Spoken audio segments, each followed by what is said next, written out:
oga, you know. They want to be an oga. And I think that's the wrong mindset. As Christians, you're called to serve the world and humanity. You're called to serve Christ. So anything that you're looking at becoming an oga is not a God-given vision. It's more of your selfish mandate. I'm not saying there's anything wrong being an oga, but it's not your entirety that I want to be an oga because I want to oppress, I want to sleep and be lazy. God himself does not promote indulgence and slothfulness and laziness. We must walk to the fullness of our potential. So entrepreneurship personally is not for everybody. I don't think everybody needs to be a business person. However, you can still be an entrepreneur even while working for other people. And that's one thing. If anything, take that out of today, that you can be an entrepreneur working on your own. An entrepreneur is a risk taker. It's someone who is a problem solver that changes the ecosystem. You can also be an entrepreneur within your organization as an existing member of your organization, solving problems and adding value. And, a lot of innovative tools we do and instruments with profit sharing, etc., etc. And these things are bringing about change in today's business world. So we need to look at these things critically, appreciate it, and first of all, start on a level playing platform. I want to ask, are there any questions at this point from anybody?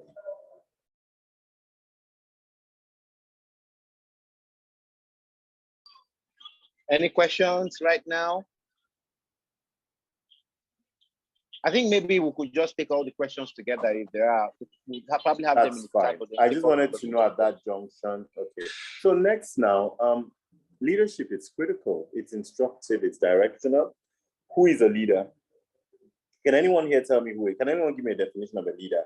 Someone quick. Can I touch on Olumide Solate? Can you define a leader? We're being quite informal. Olumide?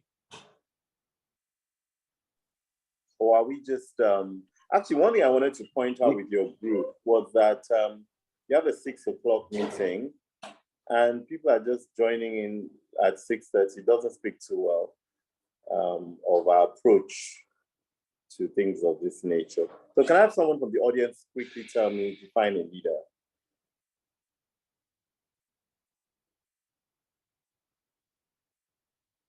Or are we all sleeping so I can go back to my bed here? No. Let me try. Please, can I try? Yes, sir. Go ahead. Okay. Good evening, all. Can you all hear me, please? Yep, we can. Yes, we can. Okay. A good leader, a good leader is someone who follows the principles of life and how do I put it now? Someone that lives an exemplary life. Yeah, that's it for me. Like whatever he says is something he can do and something he's willing to do and he's ready to do. There's one thing willing to do it and ready to do. In simple terms. A good leader is a good follower. That's the summary. So a leader is not necessarily a follower. I think he should be a good listener. But I think when we're talking about, you're all aspiring leaders, the key thing about a leader must have a vision, which is what I started off with. The second thing a leader must have, you must have a roadmap. You cannot be leading a pack of people, a pack of wolves, and they don't have a clue of where you're heading to. A leader must, people look to direction. When we look at Nigeria, why are we complaining about leadership? Because they are directionless, right? That's one of the issues we complain about. So we don't care if they Can don't I read what somebody? Yes, somebody the definitions from the chat. Okay. So someone says, Esther Atomode says, a leader is someone who has the responsibility to carry out an assignment that has to do with a group of people. So that's what Esther Atomode said. I think another one just came in. Mind Tribe Africa Education Foundation says a leader sets the direction for the team and is a strong motivator to keep others following. All right, those are the two responses we have. Brilliant. So I really like the direction. I really like the aspect about direction. It's very, very important because without direction, my people perish. Without direction, my people perish. So direction is important, and that leads us to business planning. A business plan is a written down set of directions to enable someone move somewhere. Do you understand me? So we can't just assume that we are doing something. We are working towards something. And that's what the business plan does. It's a way of handling direction from a leader. Now, it doesn't mean that it will just be the leader. It doesn't mean that there will not be an input from other people. What it means is that it will be set by one person. It's one person that from the vision realizes we need a plan for 2022, or we need a plan to start up a business. Somebody came up with that vision. So it's very, very important to appreciate that. So let's just go to the quick things of a business plan. Why do we think business plans are needed? Can anyone share with me? Why do we think business plans are needed? Just in a word, you don't.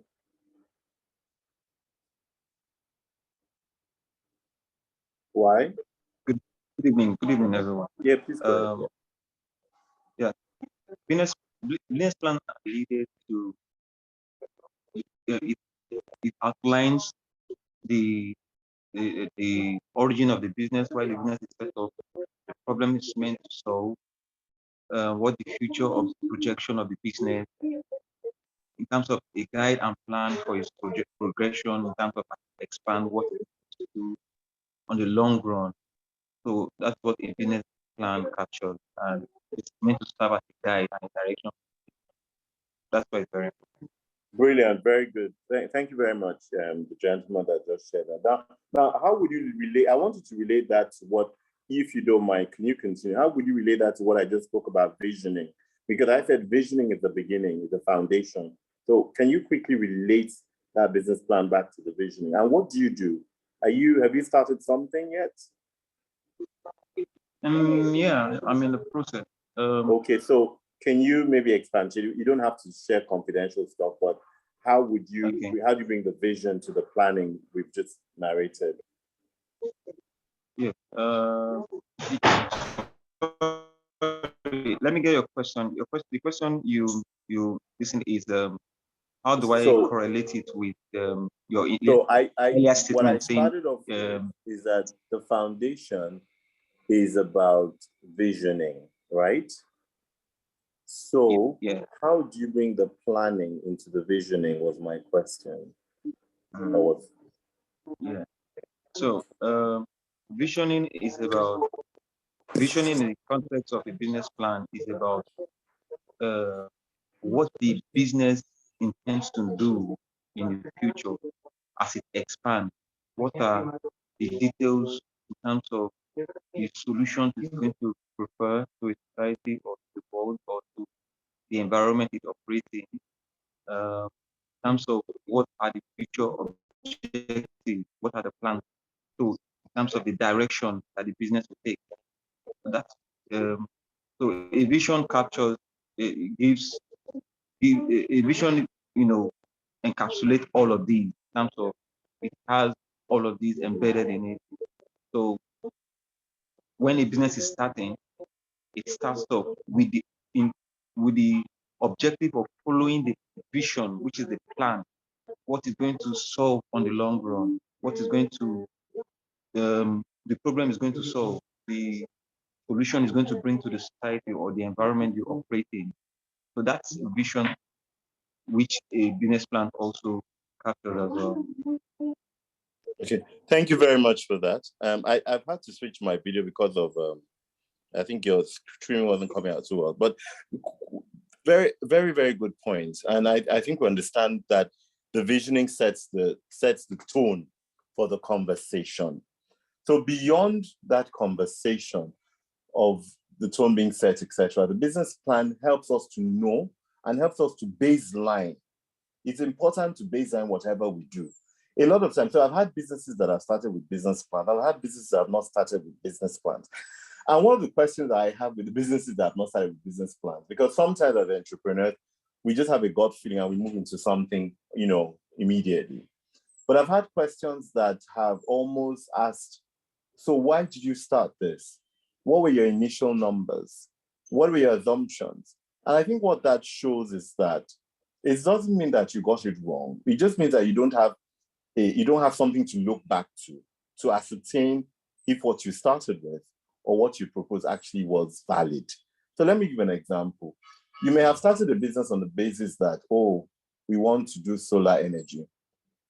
And we feel that we want to do solar in estates and coal. But you must have had an assumption. Is it because you feel the government is there'll be a policy on energy? Is it because, eco-friendly things growing, funding would come to eco-friendly companies, etc.? So you would have had certain assumptions, and you would have had maybe a number of units. You'd have said, maybe I'm starting out of Lagos, Abuja, and then to Port Harcourt. So that in 2 years' time, when you're assessing your business, whether it's for additional scale-up or funding, you can look back to see where did you go wrong or where did you not forecast as accurately. What a business plan helps you do, it helps you ascertain your forecasting capacity. It's so important to focus, particularly now, even in Nigeria. A business plan is not something you just use when you start up a business. We plan as part of business. It's an ongoing thing. When you have a strategy plan, these are all different types of business plans. So if anything, what I want you all to do is that you should not begin businesses without planning. And planning would be both financial and non-financial aspects of the business plan. There are templates out there. There are people that help you draft business plans. Or you also can, put your drafts together and then perfect the draft. So it's important. And for businesses that are going concern, it is absolutely instructional to review where you are. For instance, in Nigeria today, we know that things are really crazy. Your numbers that you projected in March may not be the actual numbers in June. So we need to know why. Is it because there was a government policy? Is it because you assume there'll be 50 vendors or customers in Aja and 40 in mainland? But actually, the reality shows you that it was the reverse. Your customers were more on the mainland than on the island. I'm just using a simple example to show you. Now, when you look back at that, you can then know that, let me change my business plan. I was going to build up 2 outlets on the island. I don't need to, because where I'm seeing growth is on the mainland. So this is why business planning is very, very important. What are the other things we need to look at? Always consult a professional. One thing I want to say that people in church, one of the things they do, they like freebies a lot.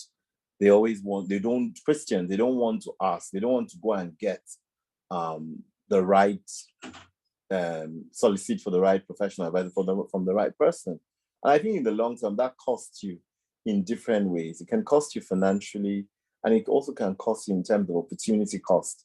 A business that should have grown faster, but because you didn't get the right scale of information, the right access to information, you could find that you are operating at a much lower level of volume than you should be operating.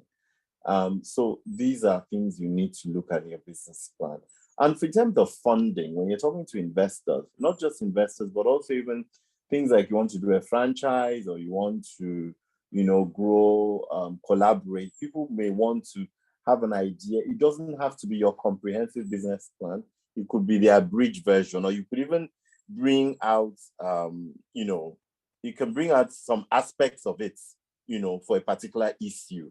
So for instance, maybe your business plan, you might go back to look at it and realize, we didn't take any acts cognizant of trademarks and intellectual property. This is something we now need to address. So business planning is very, very important. And I just want to encourage you. I know some of you may just be starting, but try to have thinking days. Your thinking days may be once a month, where you just stop from selling and, doing what you do to keep the business going, but to look at to assess the health of the business, using the business plan like a medical health checkup and ascertaining where you are in terms of financial numbers and going back to compare that with what the original plan was. So the other thing I want to, I'm talking in nuggets, so permit me, it may not be, I didn't want to do slides. I wanted to make it more informal and actually address questions you have. So I'm looking at nuggets of where I always see as problem areas. Another area I want to see is the legal area. A lot of people start business and they don't even choose the right partner. So let's go back again, visioning. If your vision and you have a God-given mandate, I want to believe that as Christians, you all understand that the purpose of your building up a business is actually first to satisfy a God-given mandate, which is to dominate and rule for his glory. So your business must have those values of integrity. There shouldn't be words of sexual harassment in your business. There shouldn't be cheating. That's all those things which are not right, because your business should be kingdom driven and should actually be a ministry of evangelism. And yeah, you might sound like, oh, here they come again. No, it's the truth. Because you need to understand what's the end game. Is the end game that you want to drive 5 to 10 Mercedes, chase women, and do all this sort of those things do not have anything to do with the kingdom of God. Of course, money is good. Nobody does not say money is bad. Money is good. Is the root, is the love of money that we know is the root of evil, as said in scripture. And we as Christians must be biblically based when we do whatever we believe needs to be done in carrying out our God-given mandate. So it's important to even first of all look at who are you going to partnership or business with? Who are you co-investing with? A lot of times, a lot of people take money from shareholders who make certain demands on your business that totally do not align with your given goals. These are one area we need to look at. The second thing is that a lot of people do not have the partnership down. We have what we call shareholder agreements. These are things that even though you may go into business with other people as co-founders, co-investors, shareholders, it's always good to have an underlying agreement. Some call it shareholders agreement, depending if it's just two people, it might be called a partnership agreement, but it just defines how things should be done. So for instance, if you go into a business and let's give you a good example. Two of you went to the business, you're both Christians. Then your other colleague died, God forbid, and the wife, takes over the company or comes in to take, and then she's not maybe a strong Christian or whatever the case may be, and then she decides that she's selling to a Muslim person. Have you seen that you've opened up your business now to issues that you may not have, as founders, agreed on, the values and ethics? And I'm not saying there's anything wrong with having Muslims on your board, or that's not what I'm saying. But what I'm saying is, what were your core values? If your core values as a business is that we're doing drinks, but we're not going to go into alcoholic drinks, and then you have someone that introduces that later, then you have drifted away from your core values, which again is no longer aligned to your God-given vision, which should have come out from a place of prayer. So I want to really encourage you to know and stand by what you believe in, because sometimes it looks easy when we compromise, but later on it causes a big issue for us. So you need to have a legal person in all you do. I don't like mentioning names, but we've heard about the recent issue with the gospel artist who died. I don't want to say more than that, because when I don't have all my facts properly, and we shouldn't be judging off the social media. However, my question in that instance is, I know several people who are paid when she's performing to her husband's account. I think that is wrong, because as a business person, if your husband, for instance, does not have the capacity and capabilities of being an entertainment or a manager for an entertainer or an artist, then you should clearly get a professional person. It begs the question I shared earlier, that why do Christians, because they don't want to pay money, they go for shoddy people or They don't really do things the right way. So get a professional and have a contract. So a contract like that, the money should be going to a particular account, and then you can decide how it will be done. You see what I'm saying? This is even husband and wife. They did not have the same value. They don't even have a vision. Yes, God may have given someone a vision to minister in a church, but was that vision documented? So that even where you say that in the event of my death, my children inherit this or that, it's not there. There's intellectual property rights, there royalties. I'm using her as an example, unfortunately, because you all know her song, Ekweme, those things. These are things that are in the Nigerian setting. But how do we know where those royalties go to now? Because they were never properly documented. So please, we need to get lawyers. We need to be prepared. Someone is saying I should use another example. Well, I'm using that example and I didn't do anything that, I don't think I contravened anything. I purposely did not. I touched on the what I call it, the non-social media discussions. No, I know, madam, I'm actually speaking because I know my church have used them and it was paid into a personal account. So I wouldn't just come here to say things that I'm not sure of. I'm using clear examples and not foreign examples out of Nigeria. But be it as it may. So we need to try and have things documented with a lawyer and have processes in place. These are processes. And we need to define processes in a way that even if we're not in the office, even if we're not physically present, we know that COVID has changed the world. There's hybrid working environments now. There's remote working. There's all sorts of new arrangements that we're not here hitherto. So we need to be able to function as a business, and the quality assurance must be integral to your business. Don't forget, you are in business to sell a product or service, and your product or service must add value. And how you make it add value is by this visioning, this leadership, this processes and system. Otherwise, there'll be no difference between what you're selling and what your competitor is selling. You must have a USP, a unique selling point, an advantage. So as Christians, please, let's also go back to that fundamental thing as well. Is my service special? Is there really something I'm adding value to? Is my product, is it solving a problem for a market need? And from there, you will start looking at how to address things like customers, processes, etc. There's something called the balance scorecard. I don't know if any of you are familiar with it. You can just type on the chat box. The balance scorecard is a tool of measurement.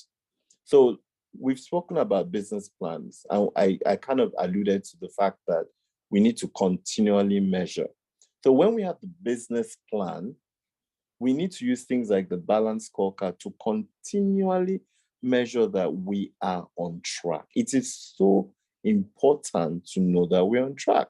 It is when we do not measure that we would veer off track, and we will be too late to know that we've gone off track, and we may have suffered the consequences of being off track. Are there any questions at this juncture so that I could maybe start speaking to more relevant things? We've covered leadership, we've covered visioning, we've covered business plans to some extent. I could go further in if you want me to. I would like to touch on governance, but I want to get questions first. Any reactions? Okay, so the other thing I'd like to touch on is governance.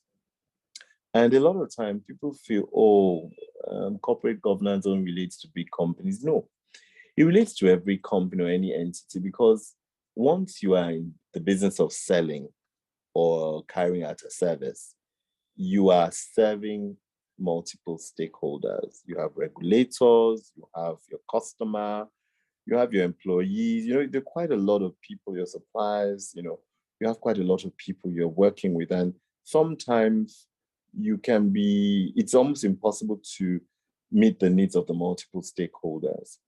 So this is why you find companies have things like boards and advisory boards, and they bring people with skill sets in the areas where they need focus. So you would find a lot of the banks globally post the fintech boom and digital, they are getting younger people onto the advisory boards, people with a lot of tech. In fact, there's no board now in the world that, there's really a need for aggressive tech and digital marketing, which was not the case. Particularly digital marketing was not the case 12 years ago.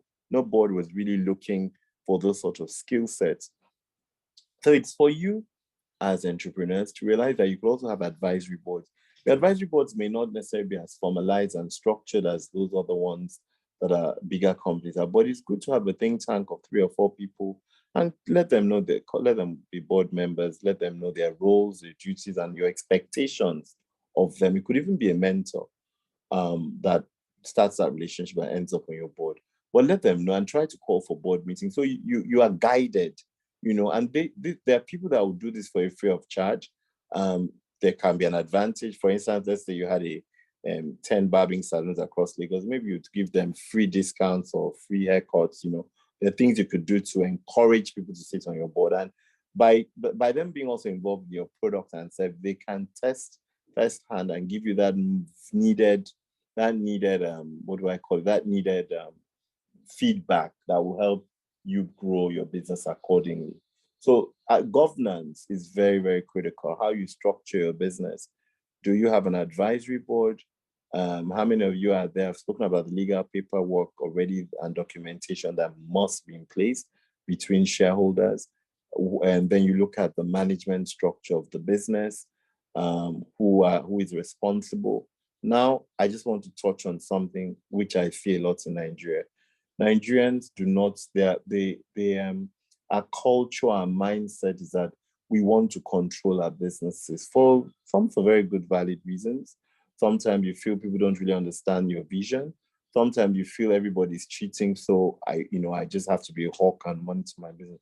It's good, but then it's also bad in the sense that the opportunity cost of not being able to scale up and focus on areas that could help you grow. For instance, maybe you have a nail salon, and because you're so bothered about the girls stealing your nail polish or whatever the case may be, you are missing opportunities where you could franchise your products, or where you could even, because you don't want to open maybe another hair salon, you could go into training academy, you could go into branding your products and selling that through the outlets like Spa, Ebano, and ShopRite. But because you're so focused, and because also you're not probably getting the right people are so important, so important. You find that your semi-illiterate staff or your staff that don't have the capacity, people can be educated, but don't have that capacity for the strategy and visioning. Or maybe in some instances, you yourself are not carrying them along. You have not taken the time to break it to them for them to feel that they have a vested interest. These are things that can kill your business. So your people are so important. The people you hire, it's not everybody that you should hire. You should take time in hiring. And we now have lots of professionals, and I want to say something. I know cost is a big thing, but with COVID, the market has scattered. You can recruit a HR consultant that works one day a month. Before, it would have been a permanent job, or people will not even look at that. But people are now open to work one day a month for like maybe 10 different companies. So you could get a very seasoned person who looks at your HR, does your contract, does all the payroll things once a month. You could get an accountant that you normally would not afford, work on your books twice a month, So you could start looking at, I have this budget for different skills. How do I apportion this budget in a way that I can maximize return? Digital marketing, very, very critical. Absolutely critical. You cannot run a business in this world anymore without a structured digital marketing strategy. So can you afford a full-time person? Maybe you can't. Sometimes you could share with other companies who are not competitors, but there are various, what I'm saying that there are various ways we can get around to recruiting people.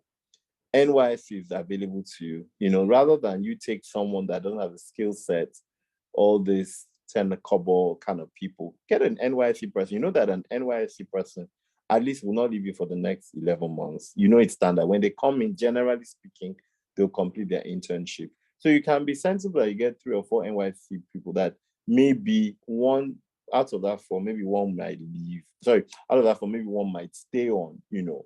And that reduces some of your costs. You're also building as a kingdom person. You're mentoring someone, you're building, you're giving. Let's always try to sow seeds as well. I believe that no matter what level you are, you can always sow a seed. Even if you're starting now, one man, you can sow a seed into the world. So there are ways we can get this skill set at various levels, whether it's board level, whether it's intern level, and then you can truly focus on what matters in your business. Don't forget, we all have different skills. So for some of us, we may want to focus more on the finance. For some of us, we may want to focus more on the operational side, and that's where your SOPs come in, your standard operating processes. For some of us, it's the marketing. So look at where you need help, where you know that critically, this is what we need to focus on. And that's really where you do your heavy spend on people. Processes have spoken that, you know, some of the things you need to do, and that was more like in the business setup. But you need to ensure that there are processes all through your business, documented, and people trained so that if your cashier leaves tomorrow, a new cashier comes in, they can just go through the process. A lot of reasons we have problems because people are always trying to create new processes. And then in this creating of new processes, this is where we have what we call non-standardization of process. So maybe for me, I prefer to come into the office at 9:30. I'll have coffee, play around, gist, and at 11, I'll now do the cash banking. That's me, a clerk. For Victor, another clerk that was working in the company before I came, he prefers to do his banking at 3 o'clock in the afternoon.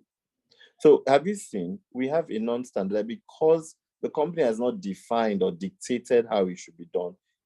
It's been left to us to do it. I'm not saying that there isn't a place for the employee to be empowered to take decisions, but it must be within a framework. So try to create a framework for your business, whether it's sales, whether it's marketing, whatever it is. Maybe your sales girl, let her know that she can give discounts up to 10 naira, but anything above 10 naira, she has to escalate to you. That way you're encouraging her. Well, if you just leave people, they come in there, me, I don't know, I have to call madam. It's not right because maybe the last person was more aggressive and used to do, you know, so we need to standardize the processes in our businesses. Ladies and gentlemen, I think at this point, being that this was more of a masterclass, I'd like to take your reactions and questions so that I leave you more impacted than just reeling out my own observations. Thank you.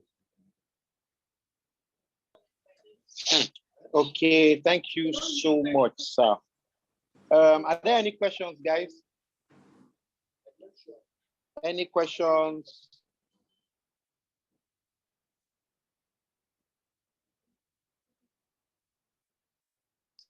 Good evening. Question. Good evening. So let's ask. So, Good evening. Good evening. good evening. Please ask. Yes. Your name, what you do, then your question, please. Okay. My name is Timine Baba. I'm into brands and communication. I do branding, design, printing for customers. I do. I think he touched on the scenario which I am in presently. I have a client whom I've been providing services for about 5 years now. I think in 2016 I met her and she was starting from the scratch. So I started with doing branding for her and product, and over time, also based on my experience, I do give her some business advice on in terms of business processes for her business, and she's been growing to some extent, and having 2 locations now. I have about 2 locations and all that. Now, on the advisory aspect, you know, at some point, started seeking advices. We decided that she needed a much more robust advisory team. So she got another person who added to. So she officially made us to be our advisory team and all that. Now the thing about it is, me as a member of the advisory team, we're meant to meet at least once a week. To always we drew up a roadmap and a kind of like a business plan, a vision for the business. Then, but the thing about it is, me as a person, as a member of the advisory team, it was more like a voluntary service. But the thing about it is, as her business grows, as a brand consultant, I will benefit from it. So our business growing is also in my interest. I render that service voluntarily. But however, I also have to expand my clientele, which I have to also run, go after other clients, after other businesses and all that. So due to my marketing and all that, so there were times I've been out of town or I've not been available to attend the advisory meetings, which occurs once a week. And for about 4 weeks I was away, and on my getting back,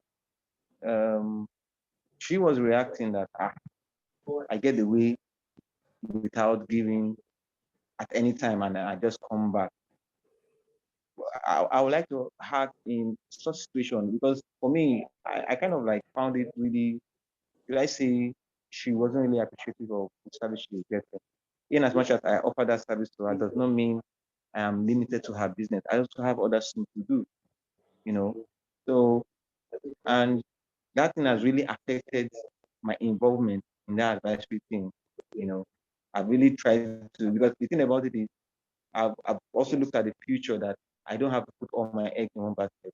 I also have to um, enlarge my tentacles in terms of my clientele.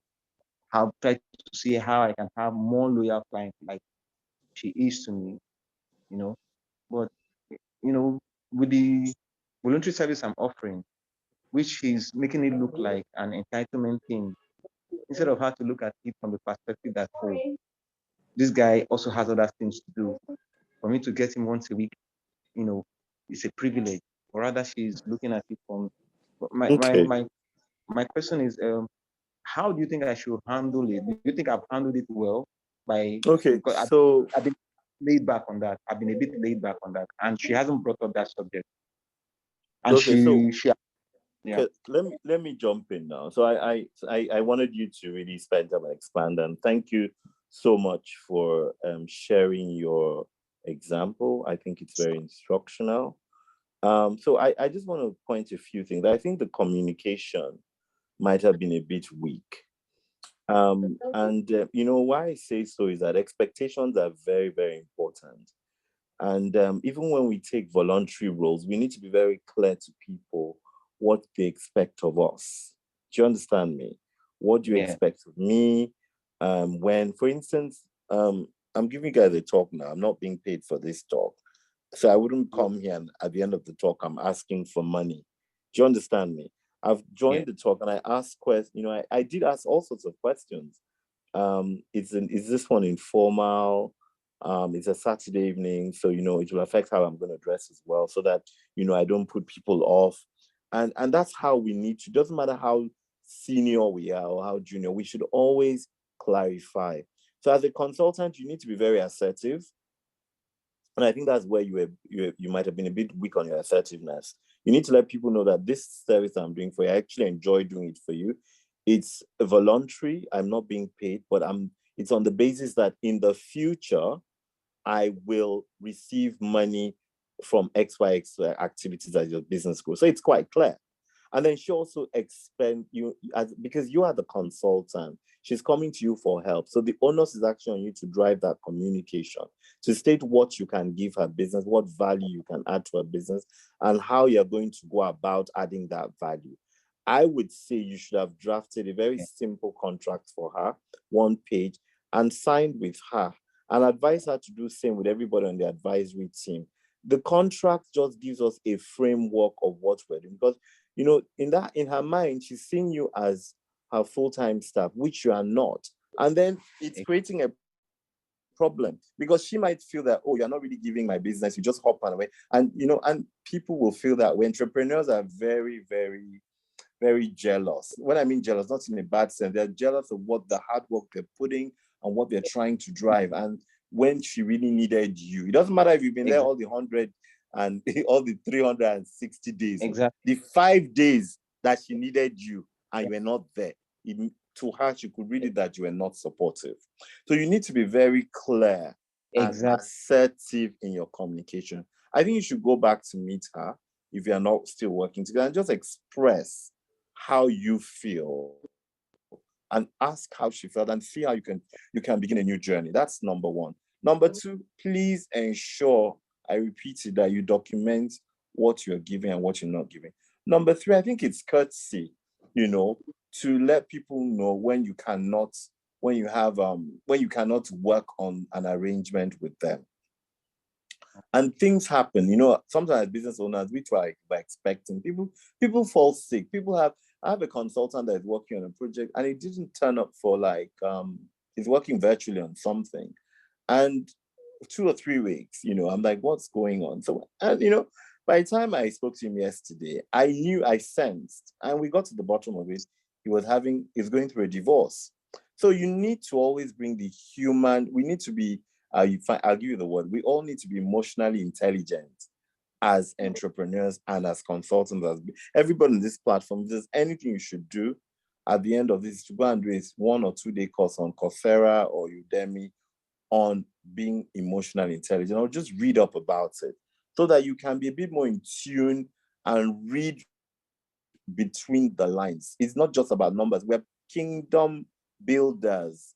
That might be your window to evangelize. The business is not just about, he's a consultant, he's not a consultant, he's on my...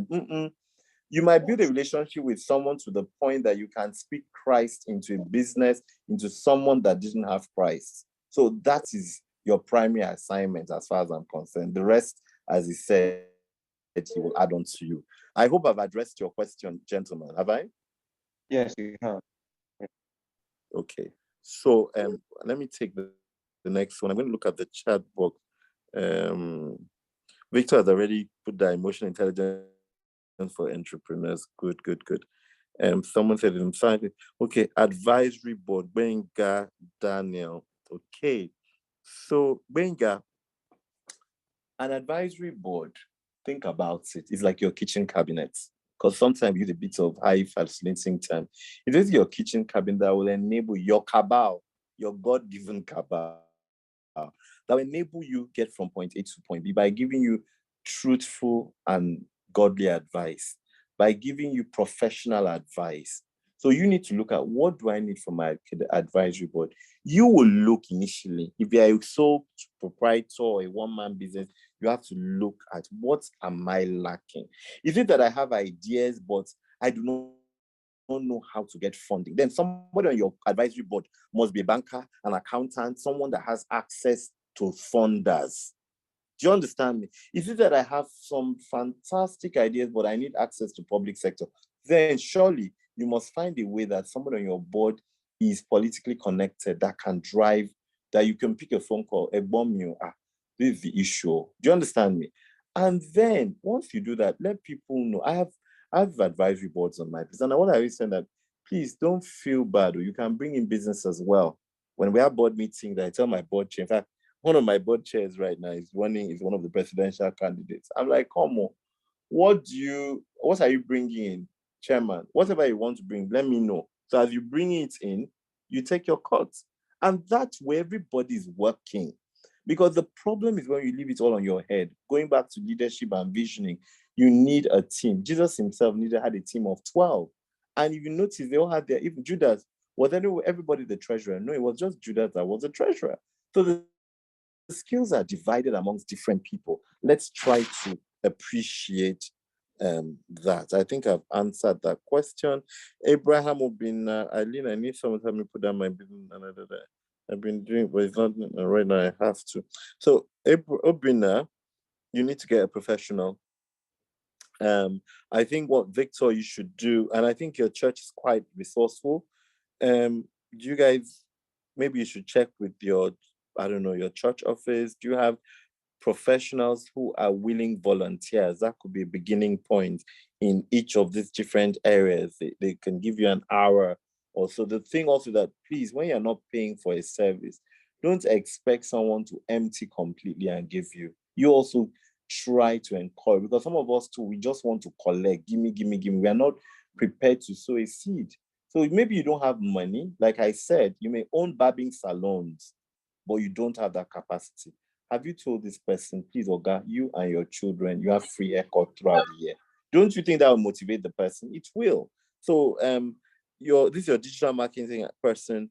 I don't know if you're all accustomed to LinkedIn. You should have a decent LinkedIn profile. In fact, my assignment today that all of you should go and look for me on LinkedIn and connect. Let's see that you've done that assignment. And after you do that, then try to go to LinkedIn Jobs and advertise for what you're looking for. Okay, so let me ask, there's someone, leadership structure for different businesses.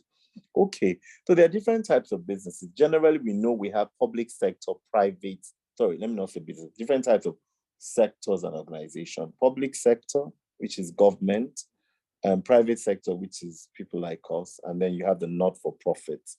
Not-for-profits are things like NGOs. But there are types of business like my education tech business is almost like a quasi business and NGO, in the sense that there's businesses that provide a societal good that normally the government should have provided. But in the absence of the government providing, these businesses do it and get for profit, it's fine. So like if, primary health care, for instance, is supposed to be what government provides. So if you're setting up a business that sorts out things around primary healthcare delivery, you are seen as a social enterprise as well. The reason I'm explaining this is that there are some grants that may be available to social enterprise and are not available to a pure business, private sector business or business, as I may use that word. So how you structure a business is very important, because you can have different opportunities. For instance, there might be things from collaborating with other countries. There might be even, it's always money, it might be technical advice. The gentleman that earlier was asking me about digital marketing. For instance, American consulates, American grants, or even foreign grants may say, or Google grants may say, oh, we're not going to give you money, but we will give you an equivalent of 50 hours with digital marketing consultant to help build your business. There's so many of those sort of grants. So you don't always have to look for money. Look at the need and match up. Now, going about the leadership structure, we can have, like I said, from governance. When I mention corporate governance, it's oversight. People who are not involved in the day-to-day running, but give that oversight. I mentioned the advisory board. You can have shareholders, so you can be the primary shareholder, but because you want money from other people, you come up with the idea and co-found with 3 other people. That could be a board of your shareholders. So your advisory board are not shareholders. There are people who you pay some board sitting allowance for them to sit and give you advice. They are not liable if your business is bankrupt or etc. Shareholders are. So we have spoken about shareholders. Now you can have partnerships where it's just 2 partners. The issue with partners is that if somebody dies, all that, and then for tax purposes, it's more beneficial when you are fully a limited liability company. They're limited liability partnerships, but in terms of taxes, you're still taxed on the money you take out as drawings. So I've mentioned those type of companies, your leadership structures. From a management perspective, you could have a CEO, you could be the CEO. Another thing that if your business scales up, you could step back. That's a problem we have here. We want to be CEO forever and ever. I hope to retire in less than 5 years or so and do other things, And that's how we should all try to structure our businesses for sustainability. Please, something that I want to talk about as I'm talking about leadership, that your children do not have to inherit your business. Please, you don't have to feel that, oh, I'm building this for my children. Let's even start. God is the one who watches over our children. right? And your children may go into a field that they don't, they might even, a lot of us are even sending our children, but they have no intention coming back to Nigeria. So why are you killing yourself for a child to come and take over a business that he or she doesn't have interest? So you should build succession in the sense that look around for people who are even in the business and build them up. If you have a sales girl that you see loves and has worked hard, please invest in her. Let her know that there's something here, whether it's a terminal benefits, pension, so that people don't just feel that they have nothing vested. And that's why people steal. If people see you take care, and I mean take care, not lip service, so from the bottom of your heart, that you're showing in love, trust me, they will stay. And God will take away those that are not supposed to stay with you. So please, it's important to look at that. Okay, I see that Susan is sorting out Abraham. Perfect. Susan, please pay my tithes and my commission. Susan is not laughing here. Okay, I think I've I've answered all the questions. Are there any more sets of questions? Yes, sir. Good evening, sir. Well done, sir. Go ahead. What's your question? Go ahead. I posted a question on the asking how you can make people see the value in what you do. Oh, that's the then one I I missed. also realized a lot of people prefer free work. Okay, but you heard what I said about free work, Abi? Yes. Okay, so I want to share something, and I have this problem, not from a consulting point, because the beautiful thing is that I actually have experience in both services and products. I think products are even easier to sell because products are, people can see what they're buying, and once it's nice. What do you say? Am I wrong? I said you said products are easier. I said you can say that again. Yes, they're easier to sell. Services are a make-believe thing. It's about how you brand and I want to tell you something. There's no need selling yourself cheap, honestly speaking. Let's look at, I don't know everybody here, but let's look at personal care, massage, or maybe women going to do their hair. You can do your hair in a salon for 7.5, and you can do your hair in a salon for 200,000. Am I wrong? No, sir. Why is the person doing their hair for 200,000? Why? Sometimes location matters and the quality of what is being done. Exactly. So those quality is coming out from process. And I'm not saying there are some that are just stories, but it's the perception of the brand. And the perception of the brand comes from how you market the brand, how you have built up the brand, and that when I actually come and, test out your service, I'm like wowed by your service. It's consistent. It's not that I came today, I had a Dika Kong and it's lovely. I tell somebody they come in next Sunday and this soup has gone off because you changed your chef. You did not train the new chef, or the old chef used to put 3 Maggi. This one puts 1 Maggi. So in that situation, the recipe should be documented because you have done something. So the recipe should not be about the chef. It's about the restaurant. Is it clear what I'm saying? So if I'm going to eat in yellow chili, please, I hope no one is there in yellow chili. I'm just giving you as an example. And I'm eating seafood okra. And Okon is the chef for this week. When I go next week and Sarah is the chef, I should still taste and eat the same seafood okra. What we find that businesses, like I shared earlier, where I said if I was a clerk, I go in and I do my accounting at my cash bank at 11. Victor is the clerk, he goes in and does at 3:30. When you don't standardize your processes, you are leaving your employees and human beings to build your process. What then becomes is that soup I'm going to eat in yellow chili. It's not really yellow chili. It's Okon's version of seafood okra. And it might be absolutely fine. And next week is Sarah's version. It's not the brand. So brand and company, you must, and I emphasize, you must build value by being consistent. And that visioning, what are you doing?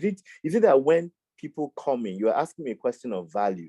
I used to go into Abuja. I go into Abuja a lot. Okay, post-COVID, I'm not traveling as much as I used to. But I used to be in Abuja twice a week.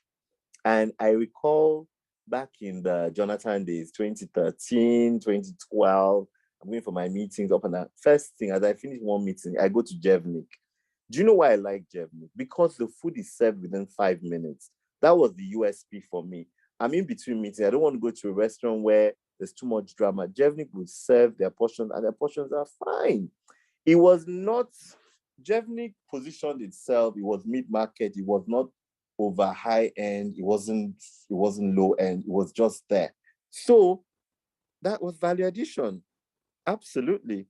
So value addition is, what do customers want?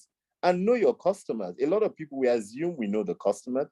Talk to your customer, feedback, do surveys. You cannot be MD.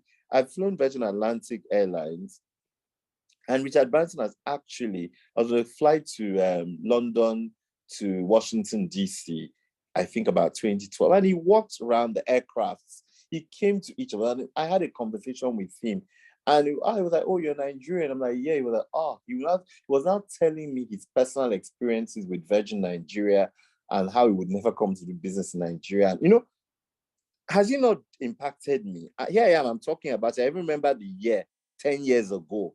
So it obviously impacted something about, if tomorrow somebody's saying, "Oh, Richard Branson is arrogant," I'm like, no, I don't think so. I met the guy. Do you understand me? So as business owners, do we even come in? You know, when I keep saying that people that are going to be entrepreneurs and are doing it for Oga and Madam, it does not work. As a business owner, are you up at 6 or even 4 o'clock in the morning? You've already prayed and planned your day. It's not that 11 o'clock. That's when you're just picking up the phone and shouting on your sales girl. You're shouting on this person, or you're shouting on your GM, your MD, your director of finance, depending on whether it's a big or small business. So it's very, very important that you know who your customers, what they want, you segment, and you provide a commensurate service for them. If you do not believe that women should bleach, then you should not be in a business that is looking for NAFDAC number for bleaching cream, because you personally don't believe in that. You know, it goes back to ethics. So you give value in what you're comfortable in to the segment of your customers, and that way you will continue to make business. Going back to where the questions alluded around consulting, don't always underscore yourself. Isn't it better to provide an invoice and say the invoice of my services are 10 million? But because this is pro bono and you went to the same secondary school, I've discounted it by 9 million to 1 million. This 1 million, pay it. I've given you 6 months to pay. So the person knows, yes, it doesn't matter. It's an invoice. This is what this man charges. He charges 10 million. But long, what he's collecting from me now is 250K. And the balance 750, I can pay it over 8 months or 1 year. But truly, this service was given to Lagbaja, it's 10 million. So that way, people know your worth. Not that you just shake all the time. And a lot of us shake. Who are we? There are some businesses that we don't have to do. Sometimes, you know, we are pained. I've lost some massive businesses that, you know, I couldn't sleep. But the truth is, maybe God didn't want me to operate in that sector. Maybe God didn't want me to go into that particular business. Do I know what problems it might have brought to me? So let's be led. Thank you.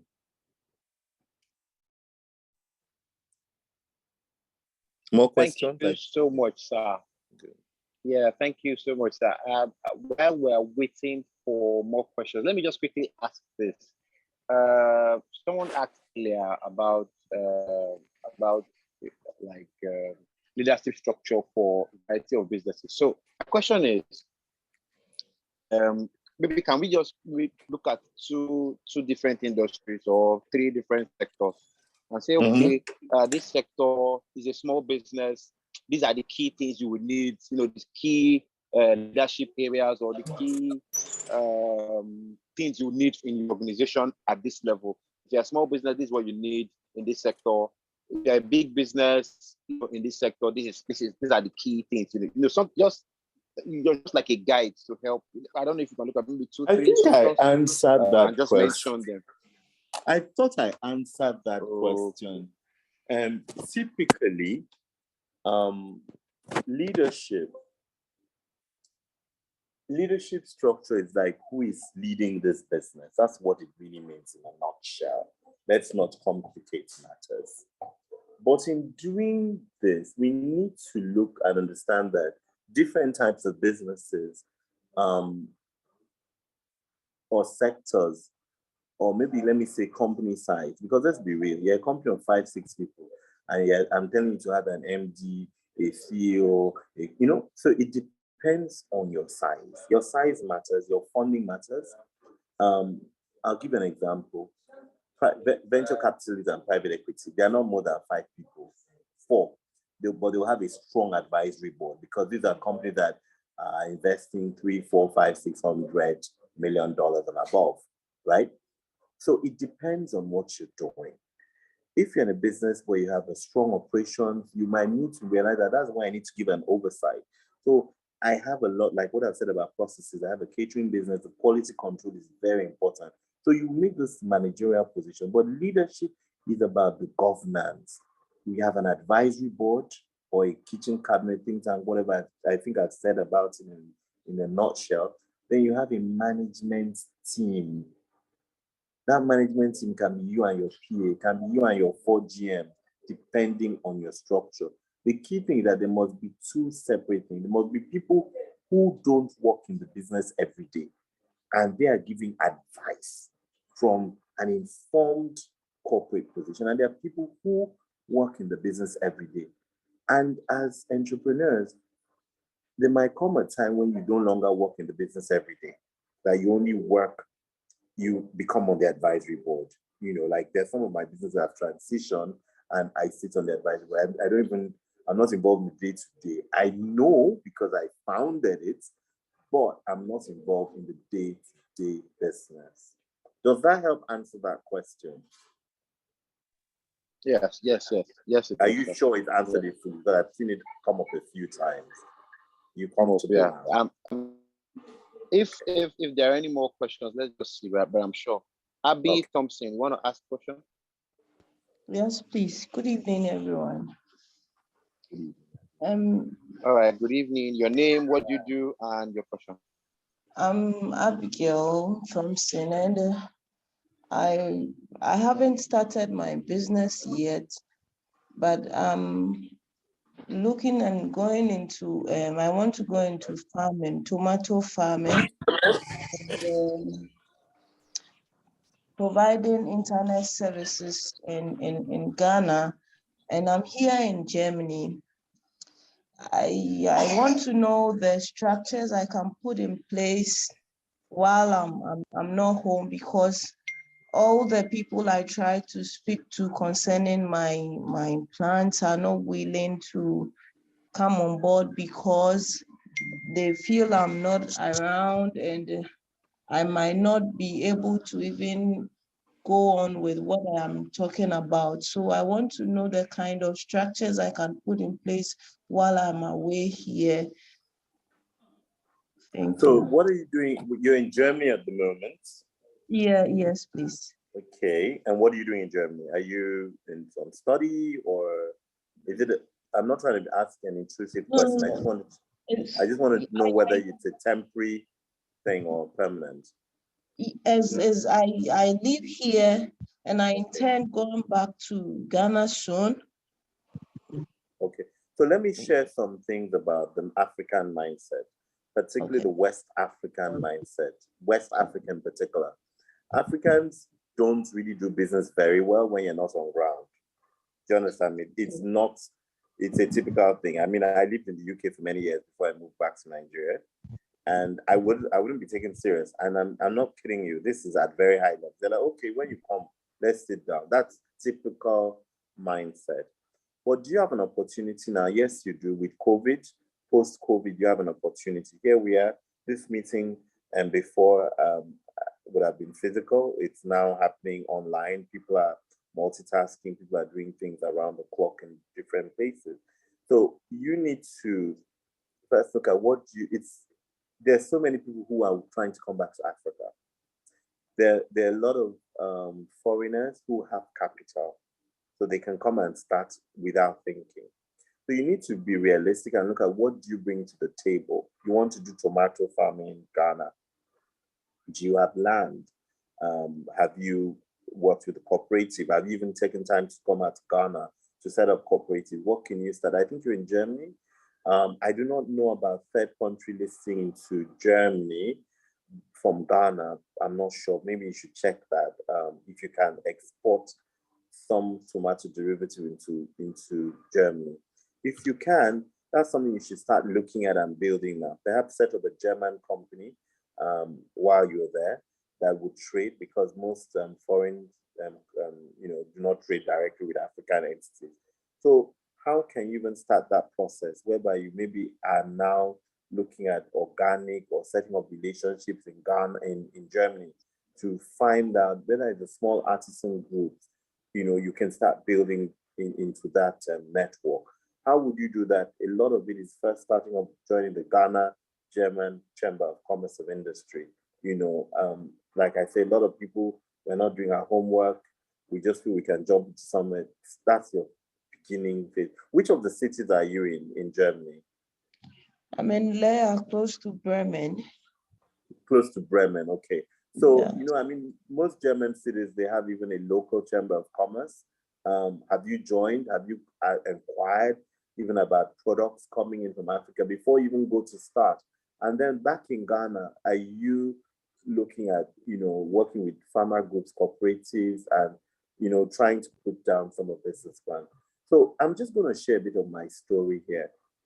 Okay. I am a chartered accountant, former investment banker, the whole works, lawyer, blah, blah. And I worked in tier one financial institutions in the UK. But I always wanted to go back into entrepreneurship. And I spent, I think, about 3 months in prayer, where the Lord revealed to me a lot of specific things. This is back in 2003 and 4. And at that point, I started writing my master plan down. I'm not being fastidious. Up to the company logos that the main companies have were developed in 2004, before the companies were even set up.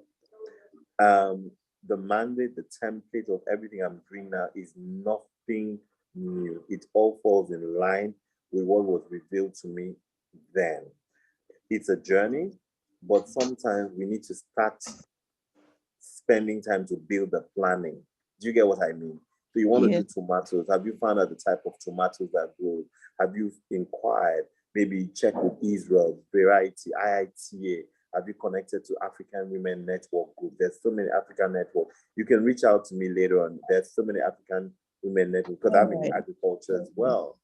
So those are things you need to be going to. There are free courses, virtual courses available, globally, that you can key into, so that when you actually arrive on the continent, you are talking like an informed tomato entrepreneur. Thank you very much.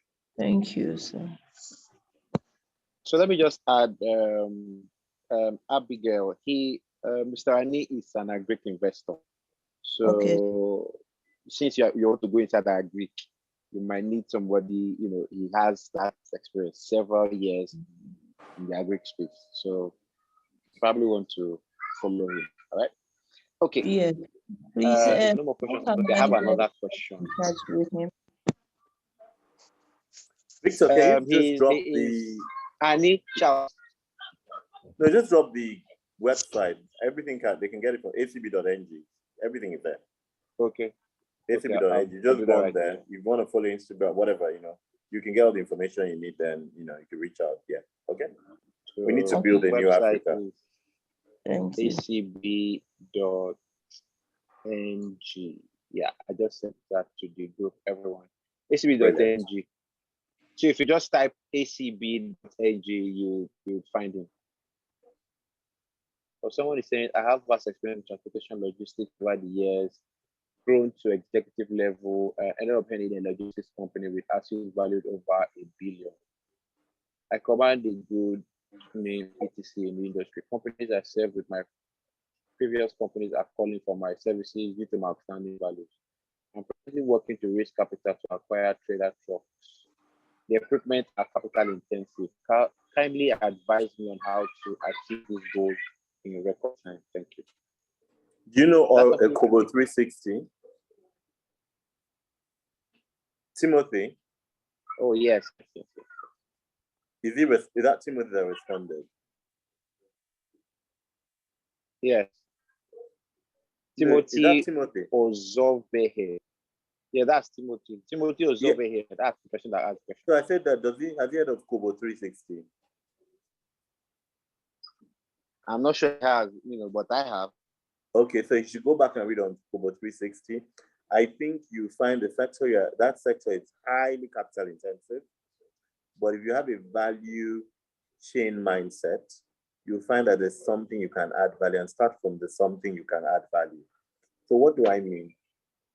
It might mean that maybe you can broker deals for people. That might be a beginning.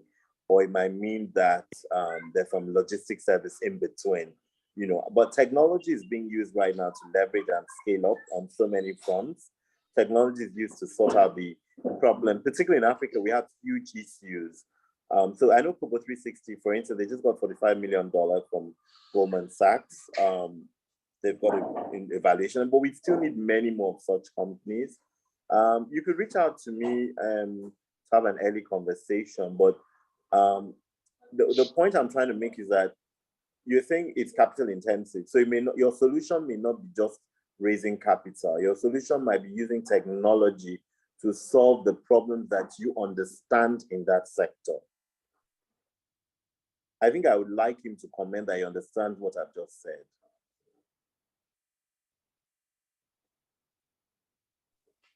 Timothy, kindly respond, please.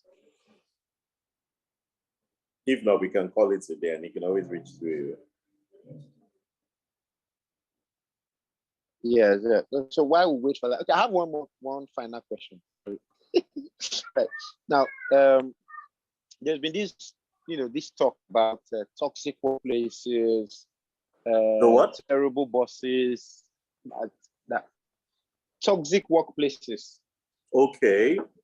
Toxic workplaces, yeah, terrible bosses, bosses that are just bosses, as in they're not human beings.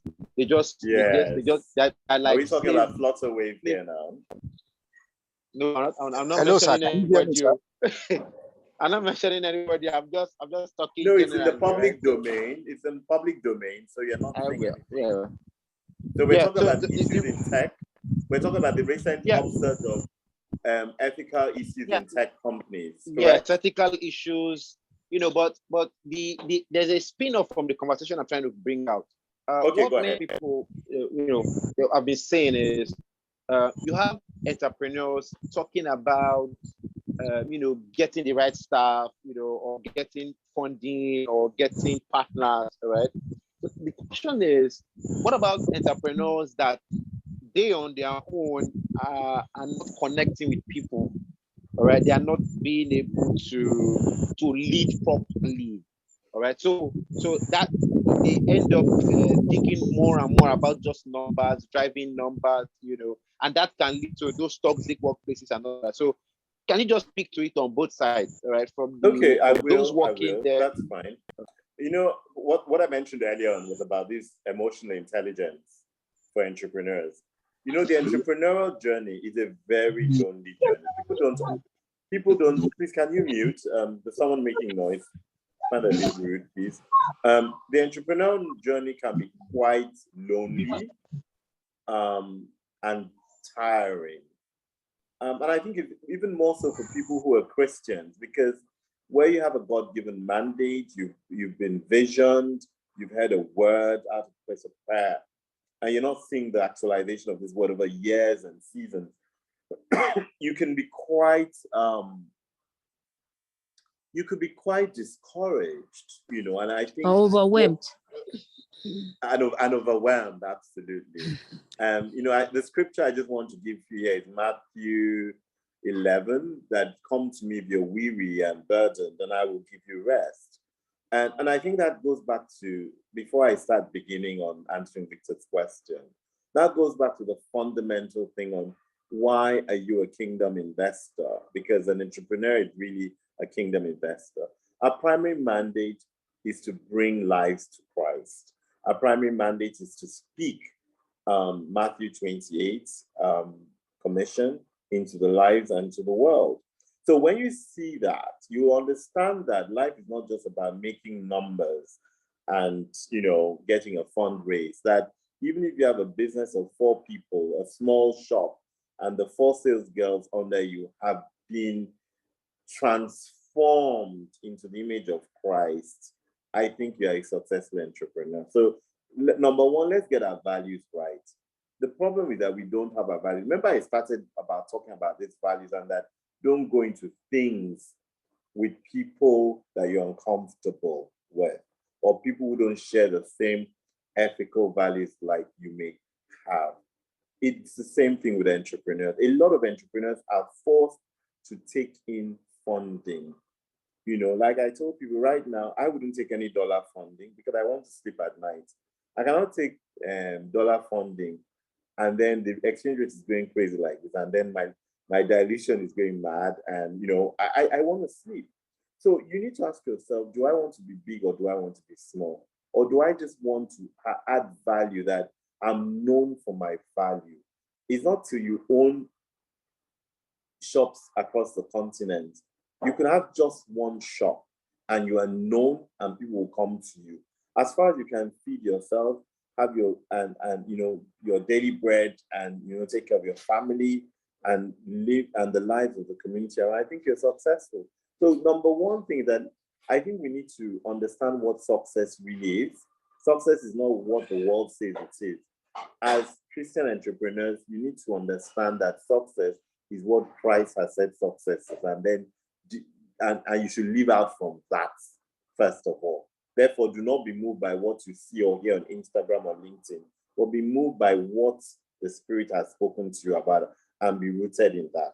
So on a different points now, if I may come to the world, is these issues we are seeing come out. And I'm not surprised when I saw them come out. I'm not surprised because in a lot of, we love mammon. Mammon is a spirit. And we need to be careful that we're not ruled by mammon. Because when we are ruled by mammon, we start to love money and financial ratios more than the human being. And I'm not saying that there's not a place for correction. There are bad employees. We know that they're lazy employees. But I believe that no matter who you have, I always ask myself that question. Did God not have mercy upon me? So always give someone another opportunity. So if an employee is lazy, is indolent, is insultive, I think you should communicate. If you have a HR in place, talk to the HR and let the HR handle this matter in a professional manner. You give a warning, and this is because you have a handbook. If you didn't have a staff handbook, then you are in a perilous time, because the employer is going to say, blah, blah, blah, there's nothing. But when you have a contract, you have a handbook that stipulates certain things, which is where I keep going back to documentation. You can start up from somewhere. And then once you have that, you can give a warning and let the person know that we're not here to play. So if you've given someone 1 or 2 warnings and had a personal conversation, I try not to sack people, but I have had to do 1 or few. I really don't like that. I don't like getting into the confrontation of letting someone lose their job, but I've had to do it. Do you get me? So on that side of the entrepreneur, when you have staff who are not willing to work, you have to speak to them heart to heart and commit it to the Lord in prayer. Always commit everything to God and ask God, deal with this situation. And the Holy Spirit sometimes will even take it away. The person will resign normally and just leave. Some resignations are God sent to. Now, on the flip side, we do have entrepreneurs. They are also under pressure. Some of them are under pressure. They have to deliver targets. Don't look at when you hear, oh, they've invested $300 million in this company. It's valid at that. The entrepreneur, in many instances, will not see anything. All he sees is monthly salary, because it's only when they exit the business in 5 years' time and that there's value at that time that they will now get options. So a lot of people in Lagos, in Africa, they just hear all these Oyinbo's companies coming in, funding. They just think everybody there has money. It's not like that. Some of these companies too are built on false foundation. What they are offering is not the truth. The numbers are made up. The products are nothing spectacular. They are better products on ground, but they just had luck. They had a break. They had access, or they branded their business. And because we go by what we see in the world and not what the inside is, people fund a lot of sexy businesses. I think the lesson here is speak out. Sorosoke, excuse my Yoruba is not great. Speak up. Wherever you are, if you're an entrepreneur, you're an employee, you need to speak up. Wherever things are unrighteous in your environment, you must speak up, and you must document when you speak up. Because I'm watching a Netflix program at the moment, it's called Anatomy of a Scandal. Maybe you may want to watch it. It's quite interesting. And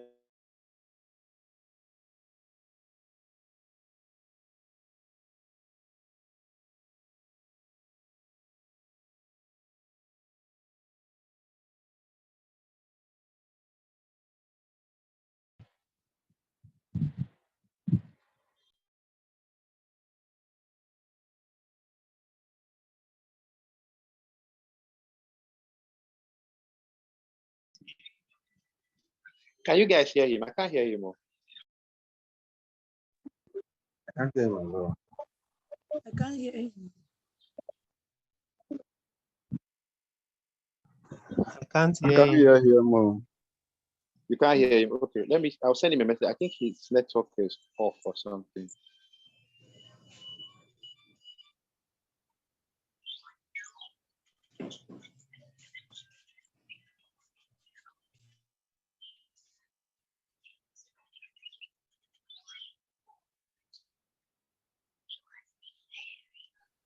I don't know what happened there. Can you hear me well now? Is it better? Yes, you are back now. Yes, we can hear you now. Sorry, so I was just saying something about Kunjo. I think I was talking about documentation. And what I was trying to say is that Okonjo Iweala said, look, I wrote this memo that governors should stop asking for funds out of the Sovereign Wealth Fund. I felt this shouldn't have been done. She had a memo. So when people were saying things, she had something to go back to. As an employee, as entrepreneurs, we need to speak up, and we need to document when we speak up about situations that are unrighteous in our environment. We should not be caught in the counsel of the ungodly and then think that when issues come up, there'll be a way of escape for us. I think I'd like to close on that note. Thank you.